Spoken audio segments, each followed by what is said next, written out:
I have that, so. Oh, you do? Yeah, there's nothing coming out of the mold. Nothing? Yeah, Okay. the mold's completely mute. Okay.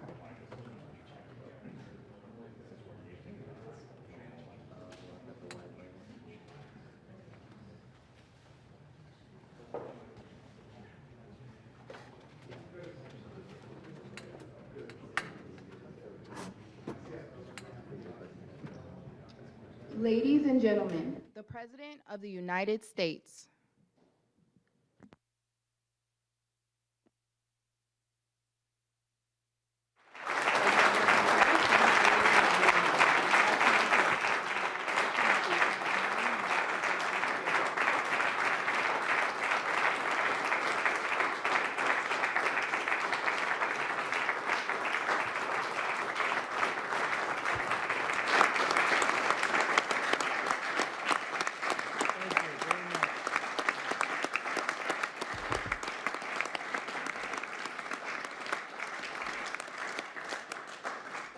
Well, thank you very much, everyone. Great honor to have you. I know you've all been working very hard and very successfully.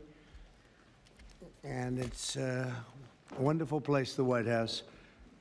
I want to begin, is Johnny here from World Cup? I want to thank you for the selection. And they just had a presentation in the Oval Office, and I thought this was such a beautiful, this is the trophy. This is the big deal. The World Cup is the biggest sporting event, and Gianni Infantino is my friend for a long time, and during my first term, we worked out a deal to get the World Cup, and then because of lots of interesting things that happened, I ended up being president when it showed up. I was always disappointed.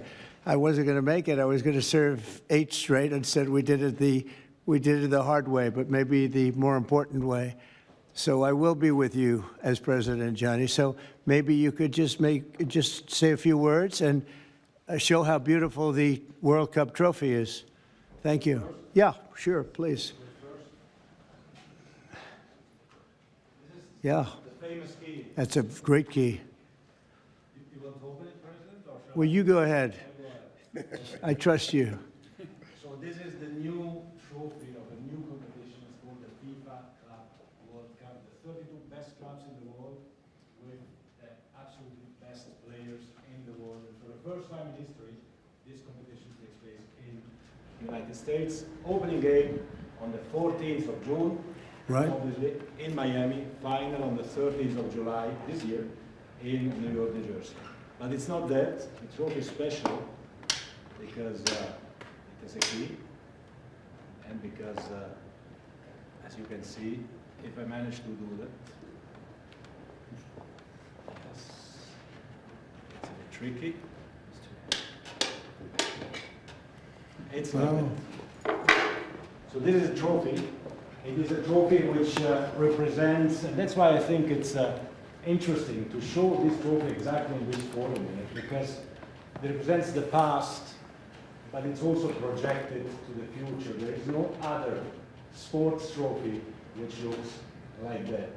It has engraved the history of the game, of soccer or football as we call it, the participating teams of the first edition, the stadiums, beautiful stadiums in 11 cities in the United States of America where this competition will take place. So at the same time, past, present, and projected to the future. And if I may, President, say another 2 words, and then I let you work.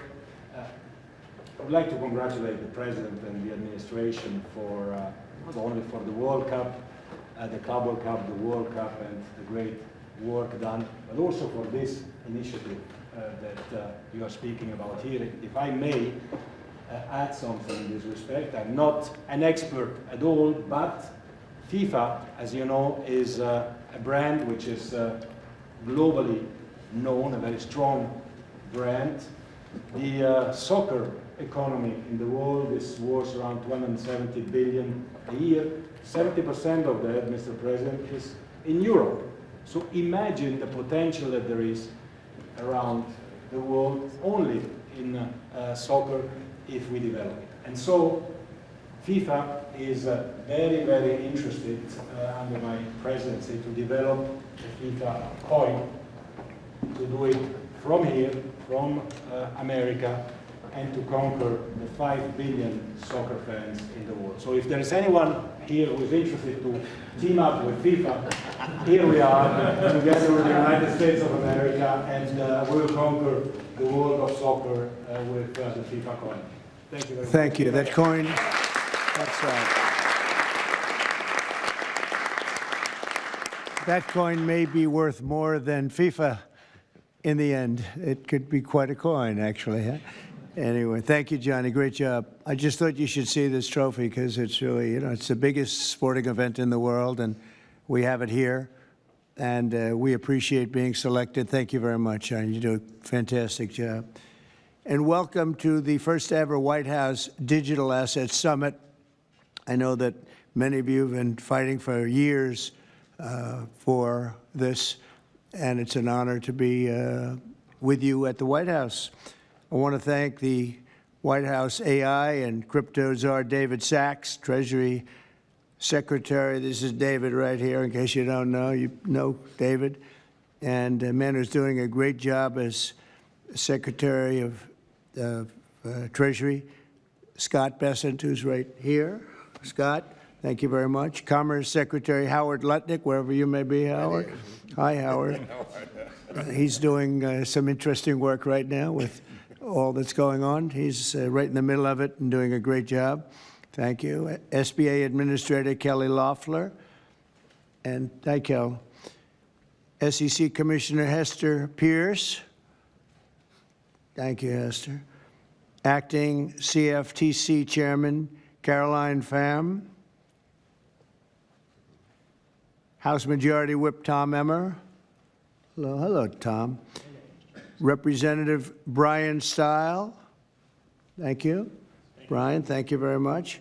Digital Assets Council Director Bo Hines. Good, Bo. Great job. And many other distinguished guests. We have a lot of very distinguished people around the table. Some of them will be speaking. I want to thank Marco Rubio also, who's right over there. And we have tremendous people very interested in this subject. And last year, I promised to make America the Bitcoin superpower of the world and the crypto capital of the planet. And we're taking historic action to deliver on that promise, as you know, around the table. Yesterday, I signed an executive order officially creating our strategic Bitcoin reserve. And this will be a virtual Fort Knox for digital gold to be housed within the United States Treasury. That's a big thing, Scott.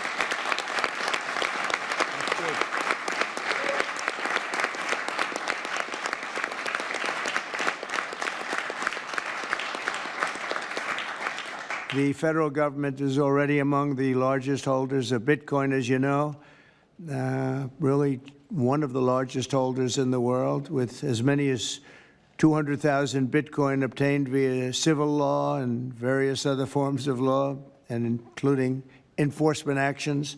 These existing holdings will form the foundation of the new reserve. Unfortunately, in recent years, the U.S. government has foolishly sold tens of thousands of additional Bitcoin that were worth billions and billions of dollars had they not sold them, but they did sell them, mostly during the Biden administration.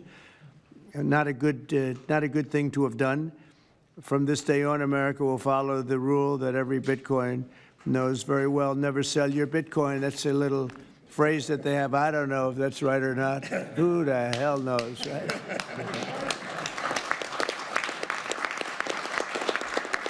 Who knows? Who knows? But so far, it's been right. And well, let's keep it that way. The Treasury and Commerce Departments will also explore new pathways to accumulate additional Bitcoin holdings for the reserve, provided it's done at no cost to the taxpayers. We don't want any cost to the taxpayers. In addition, my order directs federal agencies to conduct an inventory of all crypto assets currently held by the U.S. government and determine how they can be transferred easily to the Treasury. Non-Bitcoin digital assets will be held in a new U.S. digital asset stockpile where they will be managed properly. My administration also is working to end the federal bureaucracy's war on crypto, which was really going on pretty wildly during Biden until the election came about. about 5 months before the election, he became a big fan because he heard how many people were in favor of it and how many people love it and respect it. But I guess it didn't work out too well for him. People understood what was going on and paved the way for groundbreaking innovations in institutional finance. Under the Bitcoin administration, regulators strong-armed banks. I mean, they really did. They strong-armed banks into closing the accounts of crypto businesses and entrepreneurs, effectively blocking some money transfers to and from exchanges, and they weaponized government against the entire industry. But I know that feeling also. Maybe better than you do. All of that will soon be over, and we are ending Operation Choke Point 2.0.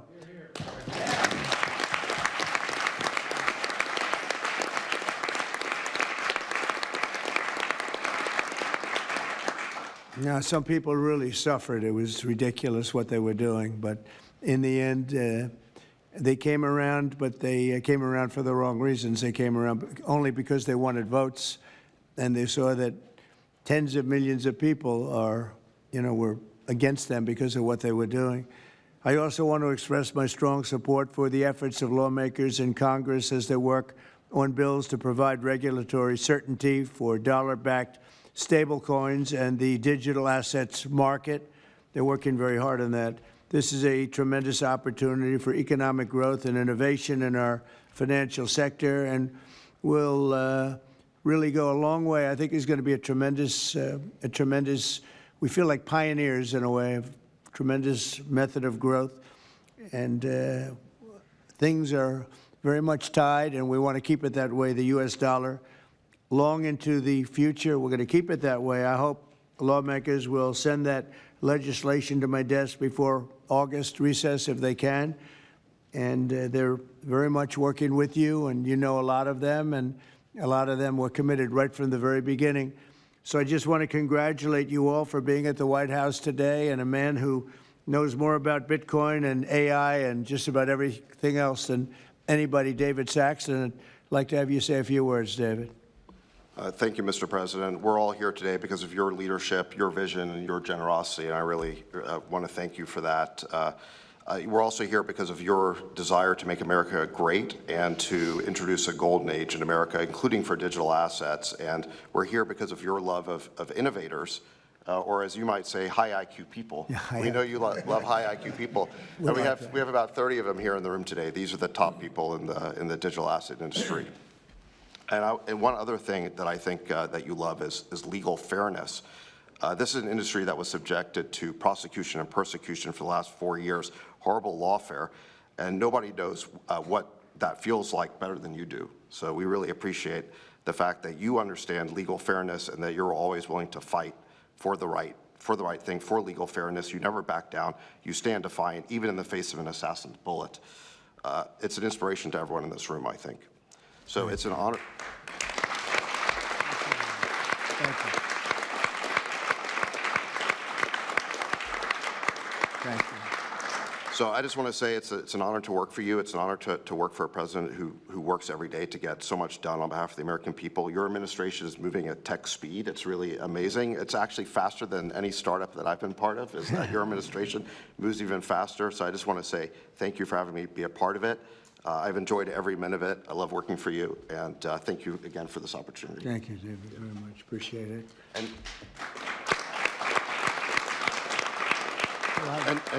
And now I just want to pass the ball to Secretary Besson. Scott? Good. David, so today, when President Trump has signed the executive order to establish the strategic Bitcoin reserve and stockpile, we're going to position the United States as a leader among nations in the digital asset strategy. It's important for the United States to recognize this fact and get ahead of the other nations in the digital age. We applaud the President's direction to use the digital assets already in possession of the nation, and we are going to establish this Bitcoin reserve. We will use this authority to augment the assets side of the United States balance sheet. As I've said many times, President Trump is creating assets for the American people while most past presidents have created debt and a large part of this asset program can be in digital assets. We are going to end the regulatory weaponization against digital assets. The Biden administration's actions did nothing other than punish innovators, and that all of you have made it here today is really a testament to your fortitude. Much of Treasury's responsibility in this order relates to the tax code and determinations around risk weightings, and I'm here to assure you that we are going to work with the Controller of the Currency, the IRS, and we're going to rescind and amend all applicable previous guidance. And we are going to put a lot of thought into the stablecoin regime, and as President Trump has directed, we are going to keep the U.S. the dominant reserve currency in the world, and we will use stablecoins to do that. Thank you.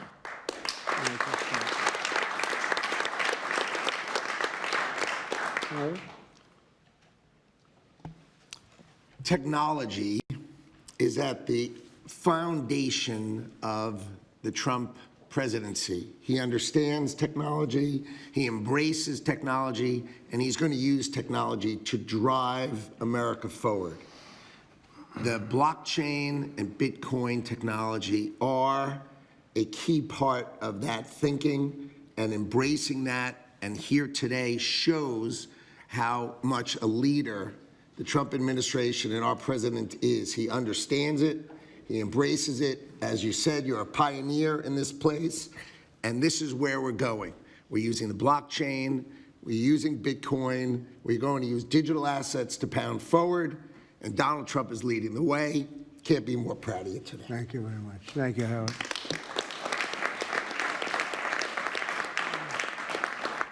Kelly, go ahead, please. Thank you, Mr. President. This is truly a historic day, and as a crypto founder, I couldn't be more proud to be part of your administration. You're moving at the speed of tech for sure, and I will just say it's a great day to have the war on not just crypto, but the war on innovation done.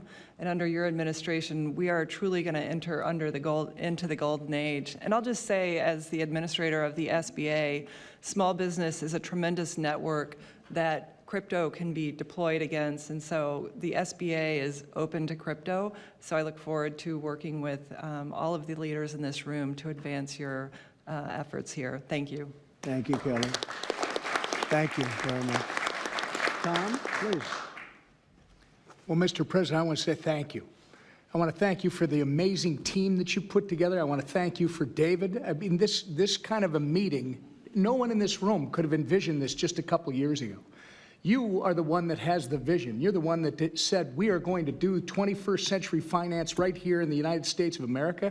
I've been doing this for 9 years. It is amazing how far we've come, and that's a credit to you, Mr. President, and your leadership, and God bless you for doing this, because it's going to make a huge difference with everything else you're doing. And by the way, Americans love it. They're going crazy. Thank you, sir. Thank you, Tom. Thank you very much. Thank you. Thank you very much. Everybody else? Go ahead, please. Does anyone want to say a couple of words? Cameron or Tyler, do you want to? You're very shy in front of the camera. Actually, Cameron, I think you said something earlier that I thought was really profound. You said that a year ago you thought it would be more likely that you'd end up in jail than at the White House. Not to put you on the spot, because you didn't do anything wrong, but that was the environment a year ago. But do you guys want to say something, either one of you? Sure, that was actually Tyler who said that. but it's sorry, I still get mixed up. But yeah, we never thought that we'd get attacked the way we did in our backyard after trying to do the right thing for so many years and always trying to raise the bar with respect to regulations. So it's truly wonderful to see how things have changed and how the pendulum has swung back in the way that it has. And we've always felt that the U.S. should lead in Bitcoin and crypto, and it's ours to sort of lead and win. And it's just wonderful what President Trump has been doing with this, and we look forward to working together. And thanks for inviting us, David, and setting this up. Thank you. Thank you both. Please. I was just going to say thank you, Mr. President. Cameron takes credit for a lot of my things I say, so it's not the first time. But The U.S. won the internet, and the U.S. should win crypto. So thank you for your leadership on this. Thank you both very much. High IQ individuals around this table. That's what I always say. We need high IQ. So thank you very much. Would anybody like to say anything? Please. Okay, we'll come. I just want to express my deep gratitude for the seriousness with which you're approaching our industry and how you're actually helping guide it in the right direction. I've worked with many central banks in other countries, and when I was working there, I was wondering why I, as an American citizen, can't help the United States financial system reach this higher level that the world is on course towards generally. Right. And so I'm very grateful that finally there's been a new level of kind of common sense and adoption of these ideas. Me and the other people in this room do believe that the crypto, blockchain, Web3 infrastructure is the next iteration of the financial system. And I think that the U.S. should have its leadership position continue in that new financial system. And I'm very, very happy to see people like David Sachs, Secretary Bessent, Secretary Lutnick taking this very seriously with their time, and very grateful to them too. So I'm just overjoyed to see this, and I think it is a big part of how the U.S. can continue its role in the global financial system. So thank you. Thank you very much. I thought it was very important that we stay in the front of this one. This is a big one. And as you know, China is pushing forward and very strongly as usual. But we're way in the lead, as we are in AI and other things, and we want to stay there. So I thought this was very important, and we have some brilliant people sitting around this table. And it's an honor to have you involved, but we want to stay at the forefront of everything. And this is a very important day in your lives. I know you worked, some of you, very long before people really understood what was happening. And so I congratulate you, but this is a big day. Being in the White House is a big deal, and you have great support. Thank you all very much. Thank you very much. Thank you, please. Thank you very much. Thank you, media. Thank you. Please.